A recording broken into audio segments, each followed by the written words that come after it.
Okay, those who are online can enter your roll number.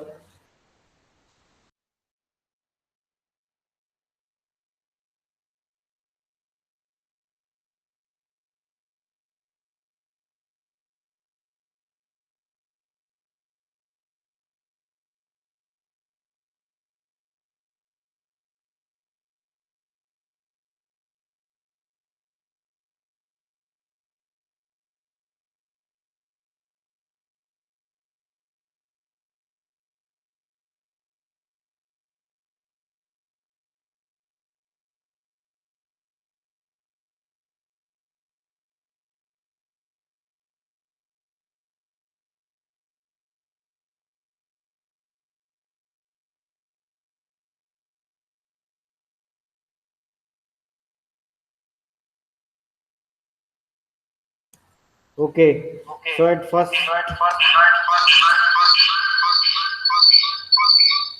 Manan will be presenting. Aija Manan.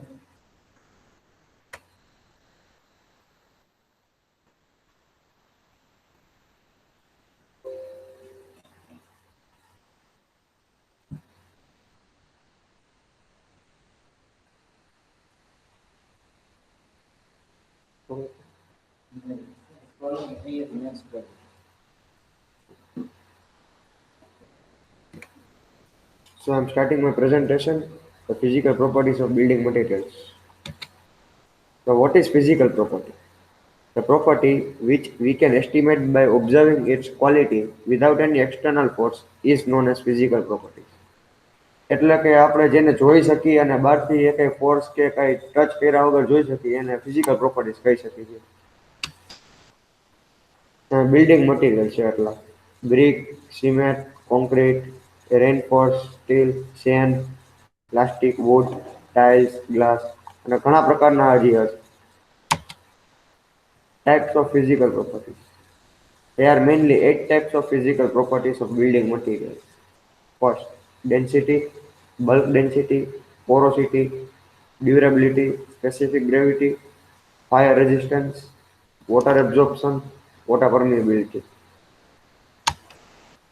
First, density. Density of a construction material are its mass per unit volume of materials. If the material has more density, it is more compacted material. Density is defined as ratio of mass to volume. It is expressed as kg meter cube. કેમ કે જો અલગ અલગ પ્રકારના મટીરિયલ્સની density છે tones તો એની density છે 2650 KG પર મીટર ક્યુબ એટલે કે પર મીટર ક્યુબનું એક આપણે બોક્સ લઈ એની અંદર કેટલું કેજી સમાઈ શકે એ એની ડેન્સિટી થઈ એમાં અલગ અલગ મટીરિયલની અલગ અલગ ડેન્સિટી હોય. Bulk density. It is defined as the mass of the many particles of the material divided by the total volume they occupy. The total volume includes particle volume, interparticle void volume, and interpore volume. It is also expressed as kg per meter cube. What is bulk density? Bulk density એટલે જેમ કે ગમે એ વસ્તુ છે cement છે concrete છે કે aggregate છે એની બલ્ક ડેન્સિટી એટલે એની અંદર વચ્ચે વચ્ચે પોર્સ હોય અને એમાં એર વોઇડ્સ હોય એર વોઇડ્સના એરના બધું થઈને આપણે ડેન્સિટીનું એસ્ટિમેટ કાઢીએ એને બલ્ક ડેન્સિટી કહેવાય એમાં એરના વોઇડ્સ પણ આવી ગયા ખાડા પણ અંદરના હોય નાના નાના એવા આવી ગયું બધું આવી ગયું.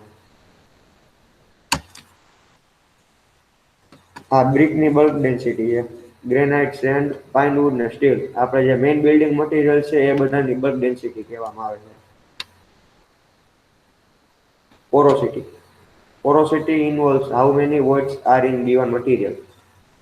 These voids are simply unfilled spaces or pores and can affect the strength, thermal conductivity, durability. It is defined as the ratio of volume of pores to the volume of material. વાત આવી પોરોસિટીની porosity એટલે અંદર જે ખાડા રહી ગયા bulk ડેન્સિટીમાં જેમ ખાડા કે ખરબચડા કે અંદર હોય વોઇડ્સ એની જેમ જ પોરોસિટી પોરોસિટીમાં કાણાને અંદર હોય જે પોરોસિટી વધારે હોય તો બિલ્ડિંગની સ્ટ્રેન્થ ને બધું ઘટાડી દે છે અને લીકેજ પ્રોબ્લેમ પણ એનાથી થઈ શકે છે પોરોસિટીથી. Durability. Durability is defined as the ability of material to remain serviceable in the surrounding environment during the useful life without damage or unaffected maintenance. Durability એટલે બધાને ખબર છે ટકાઉપણું ગમે તે વસ્તુની ડ્યુરેબિલિટી હોય, જેમ કે ઈટ છે, કોન્ક્રીટ છે, સ્ટીલ છે, બધાની અલગ અલગ ડ્યુરેબિલિટી હોય છે, કેટલું એ ટકે છે લાંબો ટાઈમ સુધી, અને એન્વાયરમેન્ટને અફેક્ટ કેટલું કરે છે એને, એની ડ્યુરેબિલિટી કહી શકીએ. Specific gravity.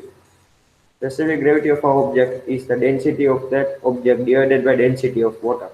Density of water is 1000 kg per meter cube.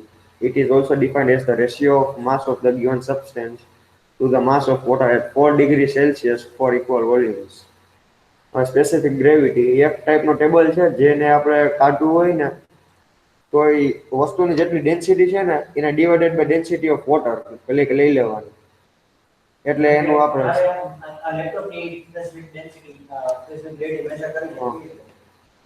આની નો બિલ્ડિંગ મટીરિયલ્સમાં હતી. હા, તો બ્રિકની જે ડેન્સિટી જે છે માસ અપોન વોલ્યુમ, એને એની ડેન્સિટી એવી અને વોટરની ડેન્સિટી ડિવાઈડ કરી નાખવાની. Density of water, yes. એટલે બે મેથડ્સ છે એની. એક માસ ઓફ વોટર 4 ડિગ્રી સેલ્સિયસ નું સેમ માસ 4 ડિગ્રી સેલ્સિયસ જ કેમ 10 નો લીધું? સર એમાં અલગ અલગ હોય બધી, વેઇટમાં ફેર પડી જાય 4 ડિગ્રી સેલ્સિયસ ઉપર વોલ્યુમ ને વેઇટમાં ફેર પડી જાય, એટલે એ રિસર્ચ કેટલો ટાઈમ ચાલ્યું હતું પછી થયું હતું 4 ડિગ્રી સેલ્સિયસ ફિક્સ લીધું. આ સ્પેસિફિક ગ્રેવિટી છે અલગ અલગ મટીરિયલની. Fire resistance. Fire resistance is the property of material or their assemble that prevent or retards the passage of excessive heat, hot gases or flames under condition. Concrete, one of the most common building materials. It is also an excellent fire resistance material. Fire resistance એટલે કે આગની કેટલી પ્રતિરોધક શક્તિ છે આગથી. જેમ કે આગ લાગી હોય તો ફાયર રેઝિસ્ટન્સ જેમ હાઈ હોય એવું સારું કહેવાય કે ત્યાં આગ ન લાગે. જેમ કે ફાયર રેઝિસ્ટન્સમાં કોન્ક્રીટ આવે છે, અમુક ટાઈપની ફ્લાય એશની કોન્ક્રીટ બને ને એમાં આગ ના લાગે, એની બ્રિક પણ બને ફ્લાય એશની. એમાં એક સાઈડથી આગ લગાડે ને તો આપણે બીજી સાઈડ આમ હાથ રાખીને તોય કાંઈ ન થાય, ફ્લાય એશથી બનેલી બ્રિક હોય ને. Water absorption. Water absorption is defined as the amount of water absorbed by a material and is calculated as the ratio of the weight of water absorbed to the weight of the dry material. It depends upon the size, shape, number of pores of material. Water absorption એ તો બધાને ખબર જ છે. Water absorption એટલે water કેટલું ચૂસે, કેટલું ખેંચે વોટર. એમાં ગમે તે વસ્તુ હોય વોટરપ્રૂફ હોય તો એમાં વોટર એબ્ઝોર્પ્શન ન હોય, વોટરપ્રૂફ ન હોય એટલે વોટર એબ્ઝોર્બ કરી લે. અને ગમે તે બિલ્ડિંગ હોય ટૂંક સમયમાં એ વોટર એબ્ઝોર્બ થવા જ માંડે એમાં, કેમ કે ભેજ આવે તો એક પ્રકારનું વોટર એબ્ઝોર્પ્શન થયું. Water permeability. Water permeability refers to the amount of water migration through concrete when the water is under pressure. Dense materials like glass, metals, etc. are called impervious metal which cannot allow water through it. એમાં bindings ઉપર હોય water permeability. જેમ bindings નજીક હોય એકબીજાના, bonds સ્ટીલના છે, ગ્લાસના છે, એકદમ નજીક હોય, એમાં એ વોટરપ્રૂફ હોય, એની અંદર પાણી ન જઈ શકે. અને આપણે બિલ્ડિંગ જે છે એમાં જઈ શકે પાણી, એટલે એક પ્રકારનું વોટર એબ્ઝોર્પ્શન જ થયું વોટર પરમિએબિલિટી. એટલે વોટર કેટલું પરમિશન આપે છે મટીરિયલ વોટરને જવા માટે. કેમ કે આ જોઈ શકો છો, આ એક કંપની દ્વારા એક્સપેરિમેન્ટ હતો કે તેનું કોન્ક્રીટ કેટલું વોટર કરી શકે એબ્ઝોર્બ. એટલે જો આમ કોન્ક્રીટની સીટ મૂકી અને ઉપરથી પાણી નાખ્યું, એમાં જો નીચે જોઈ શકો છો તમે પાણી આ પડે છે ફર્સ્ટ પિક્ચરમાં. આવી રીતે ટેસ્ટ થાય છે વોટર પરમિએબિલિટીના, કે કેટલું પાણીને પ્રેશર હેન્ડલ કરી શકે છે ગમે તે material. Here I am completing my presentation and thank you. Now, what is the difference between water permeability and water penetration? I don't know water penetration, but water permeability means which material can allow water, how much material can allow water to pass through it. Okay. Now, what do you mean by uh, something that absorbs water and retains it? Absorb કરીએ અને retain કરીએ એને કઈ property કહેવાય? એના કઈ property હોય? That I don't know. Water absorption. Water absorption. Water permeability. એ બને તો એક જ થયું, વોટર એબ્ઝોર્પ્શન ને પરમિએબિલિટી. માઇનર ફેર છે, જાજો ફેર નથી એમાં. વોટર એબ્ઝોર્પ્શન એટલે વોટર કેટલું એબ્ઝોર્બ કરી લે, અને વોટર પરમિયાબિલિટી મટીરિયલની હોય કે એ કેટલું પરમિશન આપે છે પાણીને જવાની.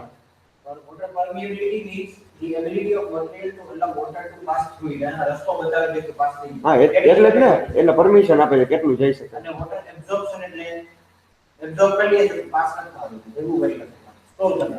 That is water absorption.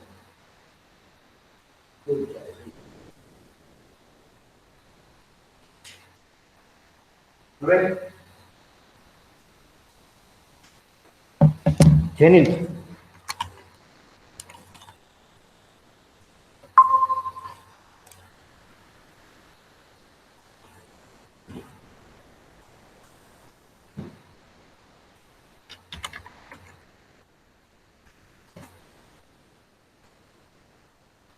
action.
Good afternoon, everyone.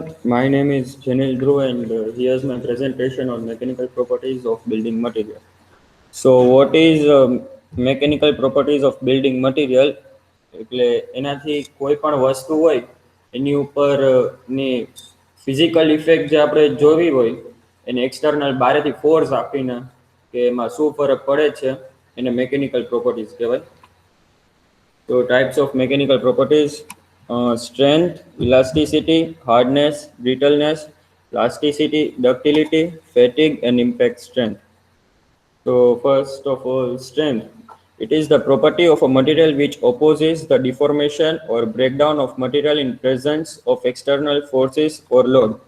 It measures how much stress can be applied to an element before it deforms permanently. Materials which we finalize for our engineering products must have suitable mechanical strength to be capable to work under different mechanical forces or loads. So strength એટલે કે આપણે કોઈ પણ material છે એની ઉપર આપણે કેટલું એને સ્ટ્રેસ આપી શકી કે જેનાથી પરમાનન્ટલી છે ને તૂટી જાય, એટલે એ કેટલું આમ સ્ટ્રેન્થ એનામાં છે કે એ ખમી શકે. અને materials which we finalize for our engineering products must have suitable mechanical strength to be capable to work under different mechanical forces or loads. એટલે કે આપણે આ જે બિલ્ડિંગ ની બનાવવાનું હોય તો એમાં એવી જ આપણે પ્રોડક્ટ્સ જોઈએ એન્જિનિયરિંગમાં કે જે આમ વધારે પડતું સ્ટ્રેન્થ વાળું હોય, જે વજન ને સ્ટ્રેસ ને બધું ખમી શકે. એટલે સ્ટ્રેન્થ બહુ ઇમ્પોર્ટન્ટ પ્રોપર્ટી કહેવાય.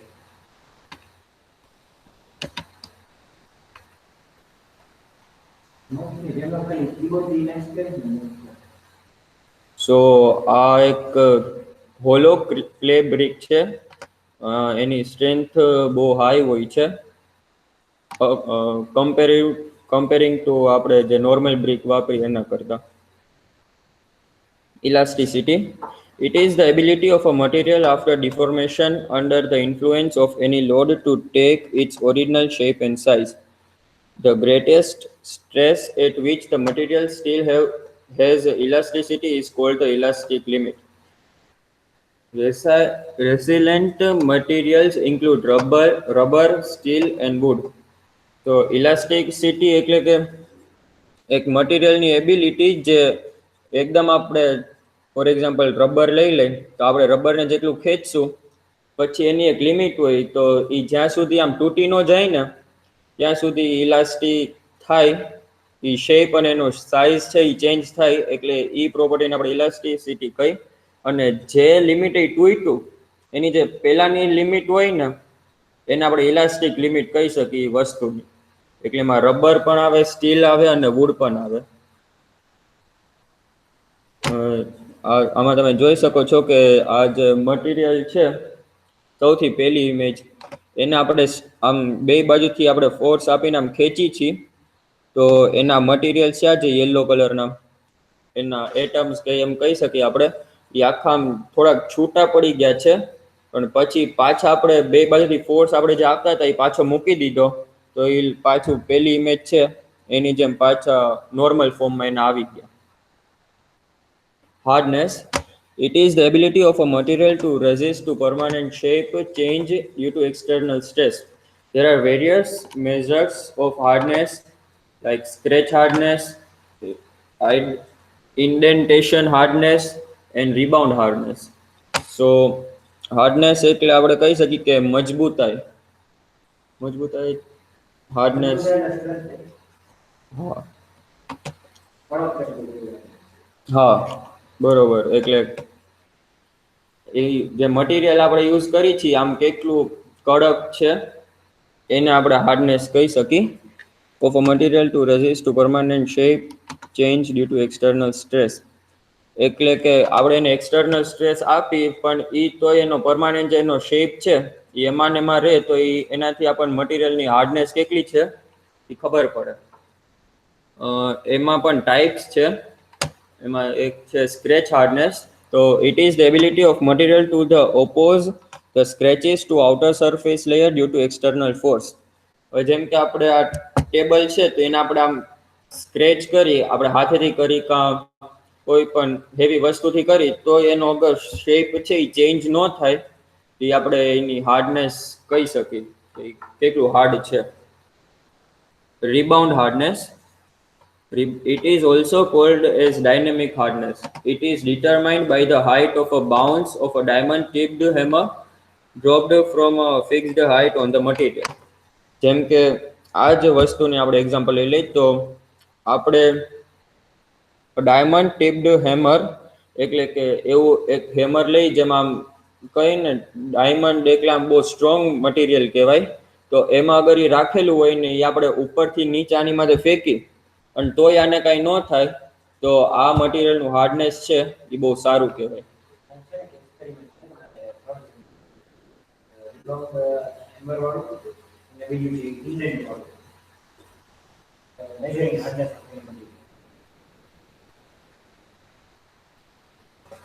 So this is an example. આ જે છે સાવ નીચે પોઈન્ટ એને આપણે ડાયમંડ મે બી કહી શકીએ અને આ હેમરમાં એ નીચે ફિટ કરેલું છે ને આ મટીરિયલ છે એની આપણે હાર્ડનેસ આનાથી ચેક કરી છે. ડાયમંડ કોન કહેવાય અને જેલું જે આપણે ફિટ કર્યું છે ડાયમંડ કોન એ ઇન્ડેન્ટ એટલે કે ટોટો પાડી એ ટોટો પાડો છે એ ડેપ્થ મેઝર કરીને આપણે હાર્ડનેસ મેઝર કરી શકીએ. એક કરીને Brittleness. Brittleness of a material indicates that how easily it gets fractured when it is subjected to a force or load. When a brittle material is subjected to a stress, it absorbs very less energy and gets fractures without significant strain. It is converged to ductility of material. Brittleness of material is temperature dependent. Some metals which are ductile at normal temperature become brittle at low temperature. So brittleness of a material એ આપણને indicate કરે કે કોઈ પણ આમ material છે એ કેટલું easily કોઈ પણ ફોર્સ અથવા લોડના કારણે ફ્રેક્ચર્ડ થઈ જાય એટલે એમાં ઠોચો પડી જાય કે એવું કંઈક આપણે કહી શકીએ. ઠોચો પડી જાય પણ તૂટે નહીં, અરે તૂટી જાય. When a brittle material is subjected to a stress, it absorbs very less energy and gets fractures without significant strain. કોઈ પણ સિગ્નિફિકન્ટ સ્ટ્રેઇન વગર બહુ ઓછી એનર્જી છે ને અગર એ ફ્રેક્ચર થઈ જાય તો એ બ્રિટલ મટીરિયલ કહેવાય. એટલે એ સારું ન કહેવાય કોઈ પણ બિલ્ડિંગ મટીરિયલ માટે. Brittleness is converts to ductility of a material. ડક્ટિલિટીનું ઊંધું. ડક્ટિલિટી એટલે કે એ કોઈ પણ આમ બહુ જલ્દી તૂટે નહીં. જેમ કે આપણે એક કાર લઈ લઈ, કારનું મેટલ જે હોય એ ભટકાય તો એ આમ તૂટે નહીં, પણ આમ આમ ક્રશ્ડ થઈ જાય એમ આપણે કહી શકીએ, પણ એ તૂટે નહીં, એટલે એને આપણે ડક્ટિલિટી કહી શકીએ. Brittleness of material is temperature dependent. Temperature ઉપર એ ડિપેન્ડ કરે છે બ્રિટલનેસ. અને some metals which are ductile at normal temperature become brittle at low temperature. આપણે મેટલ છે તો એ નોર્મલ ટેમ્પરેચર ઉપર હોય, આ સ્ટીલ જ છે તો એને અગર આપણે ફોલ્ડ નહીં કરી તો એ મે બી બટકી શકે, પણ અરે ના આમ બેન્ડ થઈ શકે, પણ અગર એનું ટેમ્પરેચર લો હોય, આપણે કોઈ પણ વસ્તુ બનાવી હોય તો આપણે હીટ આપી મેટલને તો એ આપણે જે શેપમાં એને લઈ આવો એ શેપમાં રહી જાય. એને તોડવું હોય તો આપણે તોડી પણ શકીએ. These are the example. Cast iron છે, આપણે યુઝ્યુઅલી ઘરના આપણે કિચનમાં યુઝ થાય, and one of the example is concrete. Plasticity. Malleability or plasticity is a property of solid materials which indicates that how easily a material gets deformed under compressive stress. એટલે plasticity એક એવી property છે જે solid materials છે એ કેટલું easily એ તૂટી જાય એ આપણે કમ્પ્રેસિવ સ્ટ્રેન્થમાં એ પ્રોપર્ટીને આપણે પ્લાસ્ટિસિટી કહી શકીએ. It is often categorized by the ability of material to be formed in the form of a thin sheet by hammering or rolling. આપણે એને હેમરિંગ કરી શકીએ ઓર આપણે એને આમ રોલ કરી શકીએ, એ ઉપરથી મેલિએબિલિટી ઓર પ્લાસ્ટિસિટી ચેક થાય. This mechanical property is an aspect of plasticity of material. Malleability of a material is also temperature dependent. Malleability છે એ પણ temperature dependent છે. With rise in temperature, the malleability of material increases. જેમ આપણે એ material છે એનું temperature વધારશું એમ એની મેલિએબિલિટી પણ increase થશે. So these are the example: hot bitumen and steel rod. આ આપણે બેન્ડ કરી છે એ પ્લાસ્ટિસિટીનું એક્ઝામ્પલ છે. Ductility. It is a property of a solid material which indicates that how easily a material gets deformed under tensile stress. એટલે આમ વધારે આપણે stress આપીએ ને તો એ મટીરિયલ એટલે કેટલું ઇઝીલી બટકી જાય છે એ આપણે આનાથી ચેક થાય. કારણ કે ડક્ટિલિટી છે એનો મતલબ કે એ મટીરિયલ આમ બટકવું ન જોઈએ, આપણે એને શેપ કે આપવું હોય તો એ આપણે આપી શકીએ, પણ એ આમ બટકી ન જવું જોઈએ. It is often categorized by the ability of material to get stretched into a wire by pulling or drawing. આપણે એને પુલ કરી તો આમ ઇલાસ્ટિસિટીની જેમ નહીં, પણ એ આપણે એને પુલ કર્યું તો જેટલું પુલ કર્યું ને પછી એ જ શેપમાં આમ રહી જવું જોઈએ, આમ પાછું એના ઓરિજિનલ શેપ જે હોય એમાં ન આવવું જોઈએ, એને આપણે ડક્ટિલિટી કહી શકીએ. This mechanical property is also an aspect of plasticity of material and is temperature dependent. આ પણ એક temperature dependent property છે. With rise in temperature, the ductility of material increases. આમાં પણ આપણે અગર ટેમ્પરેચર એ મટીરિયલનું વધારશું તો એની ડક્ટિલિટી છે એ પણ વધશે. This is an example. ઓલું હમણાં કોઈ કીધું હતું બ્રિજનું વાયર, હા તો આ રીતે જોઈ શકો. અહીંયા ખાલી બે જ આમ પિલર જેવું છે અને વચ્ચે આખું આમ તારથી એ ઊભું છે. Fatigue. Fatigue is the weakening of material caused by the repeated loading of the material.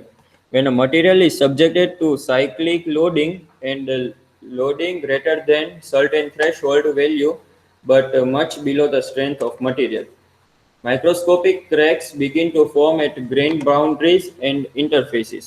Eventually, the crack reaches to a critical size. This crack propagates suddenly and the structure gets fractured. The shape of structure affects the fatigue very much. Fatigue is the weakening of material caused by the repeated. એટલે કે કોઈ પણ વસ્તુ છે એની ઉપર આપણે repeated કંઈ પણ આમ લોડ આપી પણ એમને રાખી નથી મૂકવાનો. આમ લોડ આપ્યો પછી પાછો લોડ લઈ લીધો, પાછો લોડ આપ્યો તો એ વીકનિંગ આપણા મટીરિયલને વીક કરી શકે. જેમ કે આ ચેર છે તો ઘણી વાર આ ચેર આમ ફટકાની હોય છે તો તો અહીંયા તમે જોઈ શકશો આ તમે કરશો ને તો અહીંયા થોડું ખાડા જેવું દેખાશે. એ તમે બધી બેન્ચ તમે જ્યાં બેઠા છો તેવું કરશો તો એ આપણે આમ ફેટિકને એક્ઝામ્પલમાં લઈ શકીએ. When a material is subjected to cyclic loading and loading greater than certain threshold value but much below the strength of material.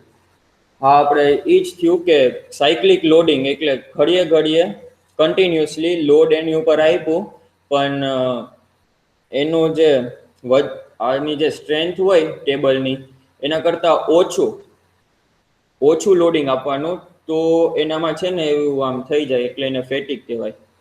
એમાં આપણે માઇક્રોસ્કોપિક ક્રેક્સ ને એવું જોઈ શકી.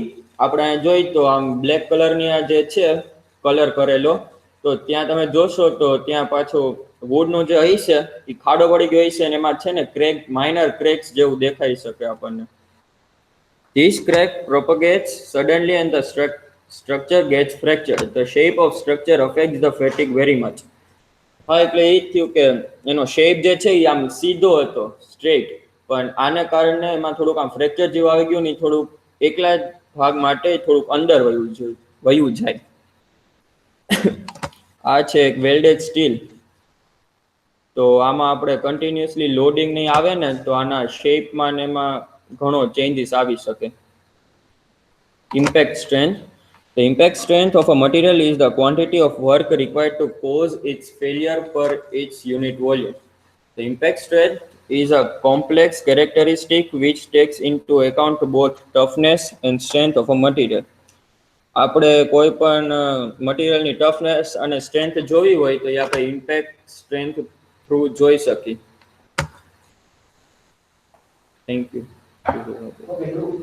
Jenil What is the difference between elasticity and elasticity? Elasticity અને elasticity. ઇલાસ્ટિસિટીમાં sir આપણે જેટલું એને સ્ટ્રેચ કરવું હોય ને એટલું કરી શકીએ ને ઈ પાછું એની ઓરિજિનલ શેપમાં આવી જાય. ઇલાસ્ટિસિટીમાં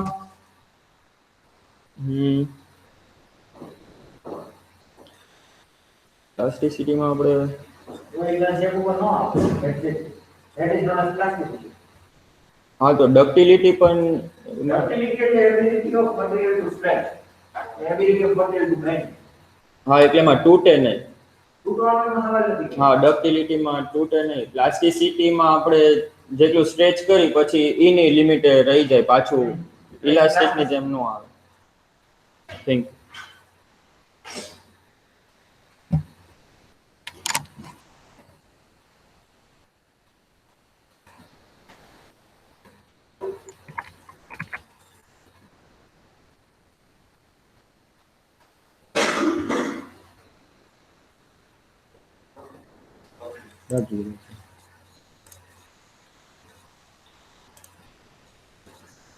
Okay, Harshit. Yes, sir. Are you ready with the presentation? Yes, sir. Okay. Have you mailed me? Or are you going to present? Okay, you can present your screen.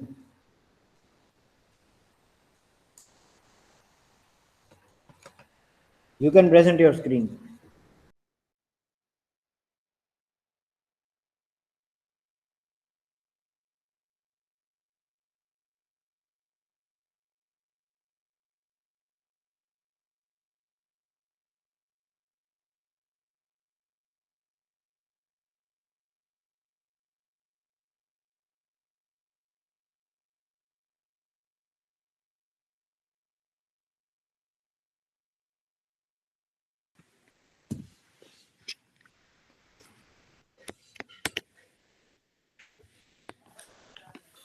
Sir, should I explain all the Yes, things yes, that I you can explained start. earlier?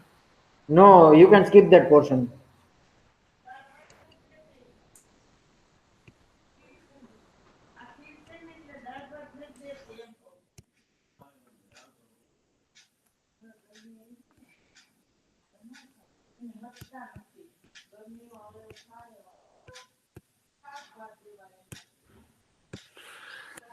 Important factors in transportation.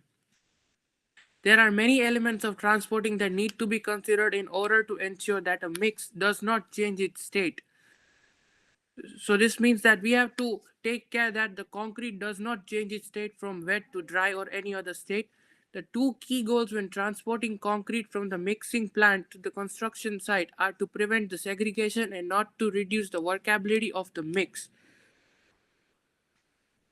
So segregation means that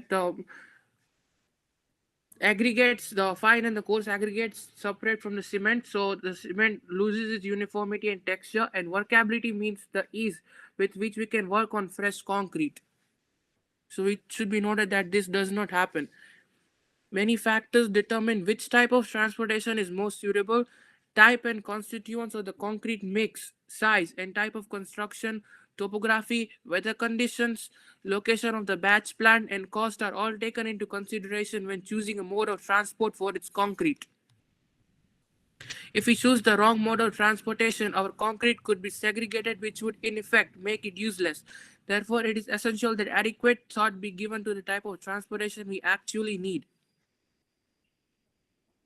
So there are various modes of ways in which we can transport concrete. They are wheelbarrow, truck, bucket, conveyor belt, motor pan, and chute. This is a wheelbarrow. When concrete is taken in a truck, it's in a rotator, and this keeps on rotating so the cement does not lose its uniformity. A bucket, a conveyor belt, motor pan, and a chute.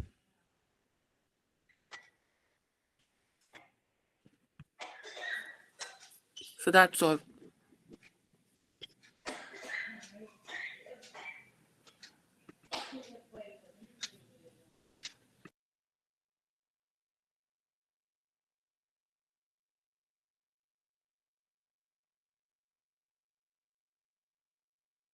Okay, have you completed? Yes, sir, I explained and I completed as well right now. Okay.